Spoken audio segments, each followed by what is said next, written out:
So, Steph, you're a really experienced appraiser. From the appraiser's point of view, how do you view the PDP? For me as an appraiser, one of my jobs during the appraisal is to help the doctor formulate a PDP, the personal development plan, which should arise from the discussion between the doctor and the appraiser. And the three words in the personal development plan are important for me, that each goal should be personal to the doctor that's being appraised and not merely a generic goal that is used over and over again in every PDP. Secondly, that the goals should be developmental, that they should be there to help the doctor to move forward and to improve their practice in whatever area of that practice we're discussing. And finally, that it is a plan, that it is something that's desired at the time and aimed for. That sounds to me as though, from an appraiser's point of view, the plan is owned by the doctor, but the appraiser has a key role in helping the doctor to formulate it in a way that makes it professional and appropriate for the outputs of appraisal. Yes, absolutely. I think it's important for the doctor to have at least thought prior to the appraisal discussion about some proposed PDP goals that they may want to take forward to the next appraisal. But often in my experience, those do change as a result of the context of the appraisal discussion. And I think it's part of the appraiser's role towards the end of the discussion to help the doctor crystallise their thoughts and come up with a PDP that really is reflective and representative of the priorities for that doctor for next year. So Stuart, what does the PDP mean to you?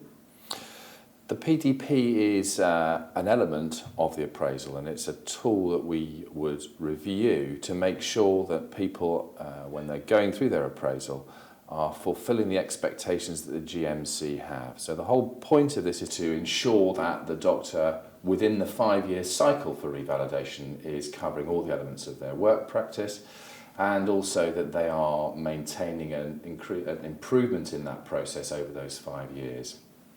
So, from the responsible officer's point of view, it's really important that the revalidation element, the demonstration of fitness for practice, is covered, but actually you're very interested in making sure that there's coverage of the whole scope of work, and particularly that there's evidence of reflection. So Nigel, from the point of view of the doctors that you represent, how do you think the PDP is seen at the moment? I think it varies from person to person. For some, it is a chance to look at work that they're involved in, how they're interested in things. They've got ideas from discussions with their colleagues about how they might wish to develop that over the next year. I think there's a variety of things from personal issues to do with their health and well-being, to do with their scope of clinical practice, and some things to do with leadership, education, or other things they're involved in. I think there is an element among some GPs who see it very much as a tick box exercise. They don't see the relevance or purpose of it, and it becomes a bit of a chore. And that's partly because I think some of them develop areas which they aren't particularly interested in. So I think it's really crucial to make sure that the PDP is owned by the person whose appraisal it is.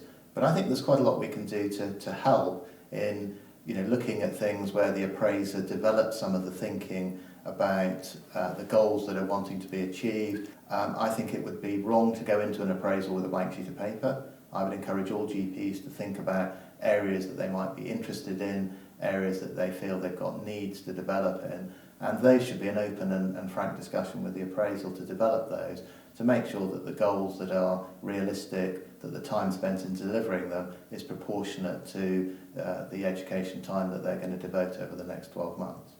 So actually, you're putting out quite a strong challenge to the doctors out there to think about what they want to include in their own PDP before they even get to the appraisal, knowing that they'll have the chance to explore that with their appraiser. Yes, I'd also put a challenge to Stuart and the RAs and the appraisers to make sure that this is relevant and owned by the GP that's being appraised, rather than the NHS developing a list of 20 targets that they want to see put in appraisals and that you have a menu of 20 to choose from. I think there's a significant element in support of what you're saying there, Nigel, and what we need to do is to make sure that this doesn't become a target-driven process, that the reflection fits in with exactly what Steph said around the personal development.